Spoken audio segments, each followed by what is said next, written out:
I hate to be the bearer of bad news, but I got some news. Yeah, I'm back. I was gone for a sec, now I'm back. On a unwanted vacation where I was at. Time to get the thoughts right back in my head. Bearer of bad news.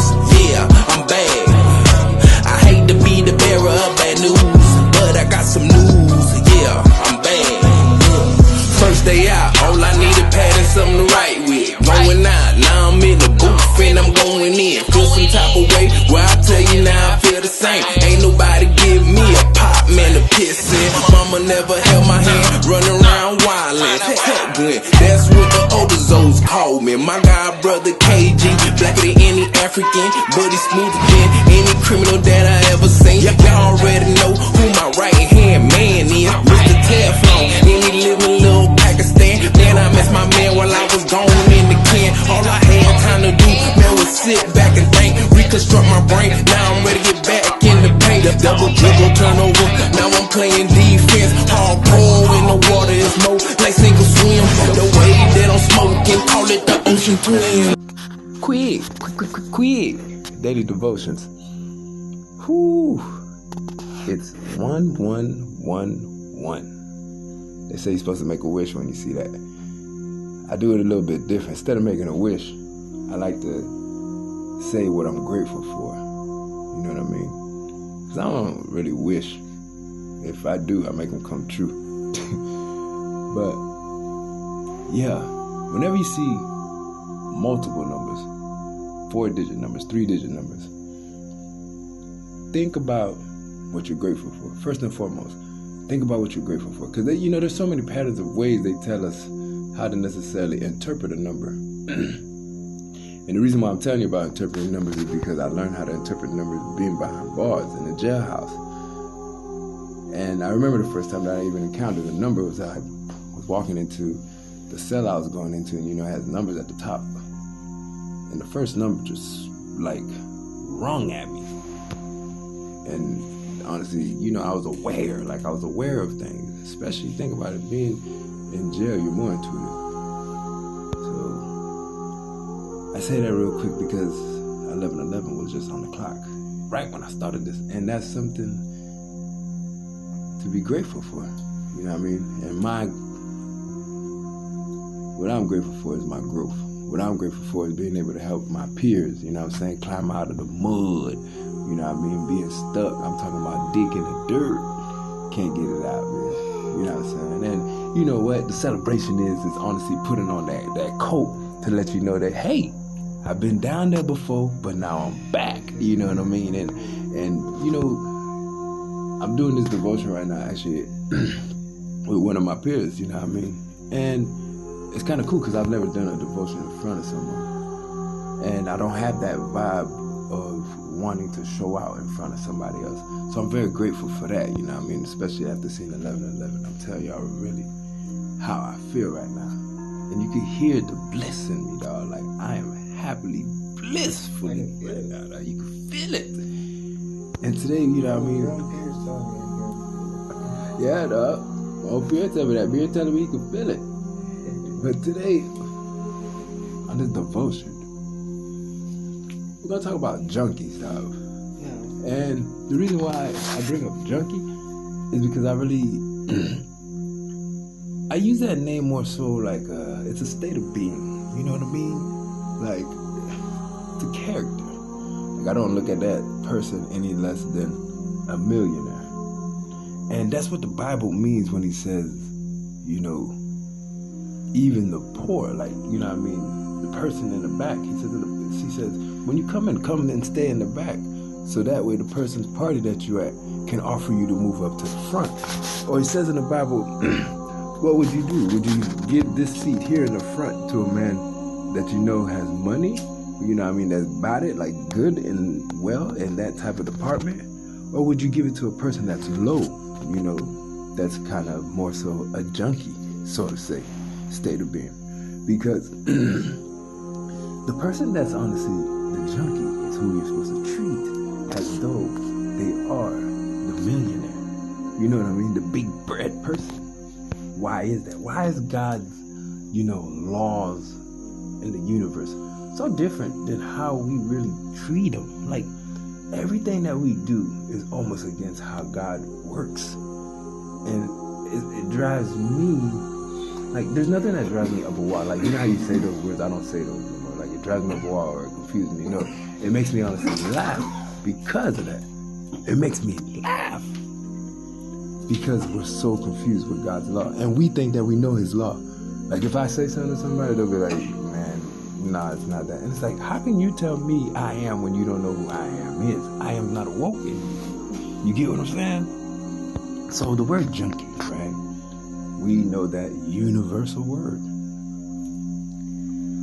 But I'm standing up for the junkies because the junkie's mind is no lower or any different than the millionaire's mind. You know how many millionaires have been at the point of they were junkies at one point? A junkie is a state of being, dog. It's just a state of hibernating yourself. You go to a pit. Think about it. When you become a junkie, whenever you get in your stronghold, I love that word because it feels like I can defeat it. Whenever you're in your stronghold and you're in that pit, do you ever ask yourself when you're in that pit, why am I here? Because think about it. The things that you're doing, the amount of stuff that you're on or could be on, could be detrimental, right? It could bring death. But for some reason, you're able to prevail through it. You're able to stand strong and tall in those midst. You're able to defeat situations that you would not be able to defeat if you were sober, if you weren't a junkie.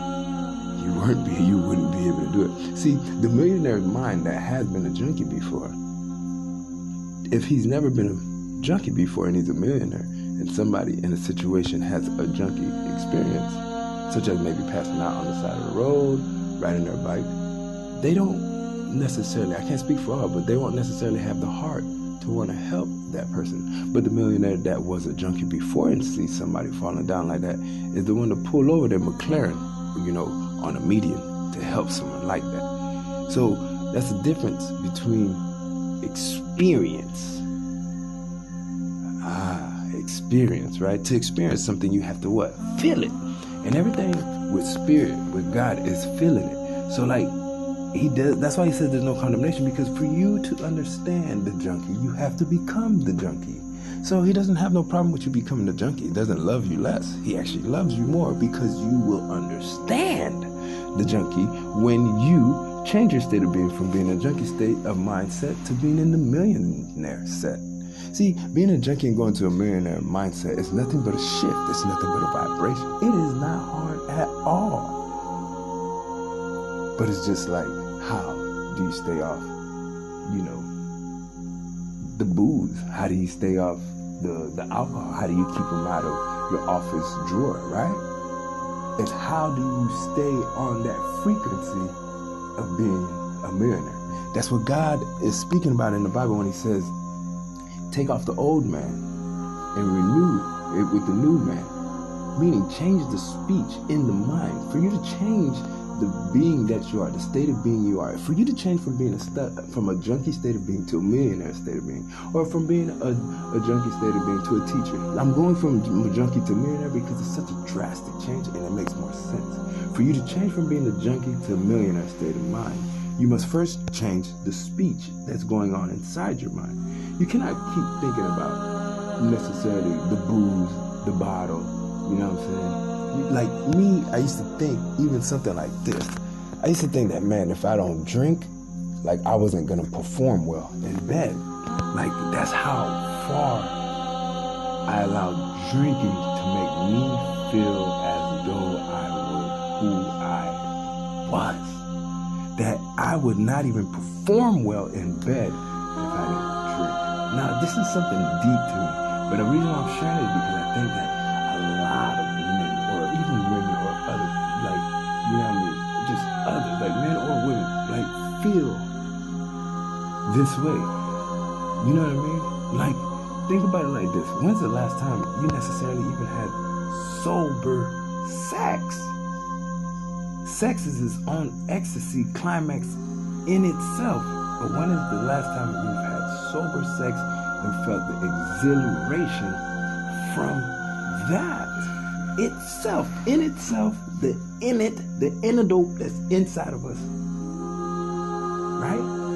So if you really think about it, we all necessarily may have a few drinks of this and that, but you know, we all feel almost like we almost have the junkie mindset when it comes to sex, that we have to be, you know, a little bit tipsy, right? That's a junkie's mindset when it comes to sex, I think, to me. I mean, we all do it. It's almost universal, I think. Universal. Just for a thing about it. That's just a side note right there. When's the last time you've had sober sex? It has its own ecstasy. So the reason why I go from junkie to millionaire, right? It's a mindset. And I'm showing you how God has allowed me to use tangibles to bring His word into spirit, so that way we all can prosper. See, the cool thing that I've learned about God is, like, He didn't come holler at me just for myself. He came to holler at me for all of us, bro. Like, it's not for myself, it is for all of us. Like, He puts this kind of battery in your back that makes you really want to spread the good news. And you can tell when somebody's really spreading the good news. And remember this, if it's not compelling, you shouldn't be hearing it, because God's word is compelling. God's word will shift you. Even if a person is dull, sometimes I have some of the dullest teachers that you may not find compelling, but to me, they are compelling. You get what I'm saying? So, always just try to find the gems in necessarily yourself. Always try to find the gems in yourself in the beginning of the day and at the end of the day. Wake up loving yourself and go to sleep loving yourself. You feel me? And it's a very important key thing to do. And I'm telling you this from experience. I'm telling you this because I've been through it. I'm telling you this because I've lived it. And to go from being a junkie to a millionaire mindset, right? This is the whole reason why I've even talked about this. It's because I had to change the word. Like, you couldn't call me a junkie because I drank, right? So I had an addiction, right? And I could not stand that word. It just made me feel handicapped. So, with me taking addiction, I departed that and I came up with stronghold. Now I am who I am.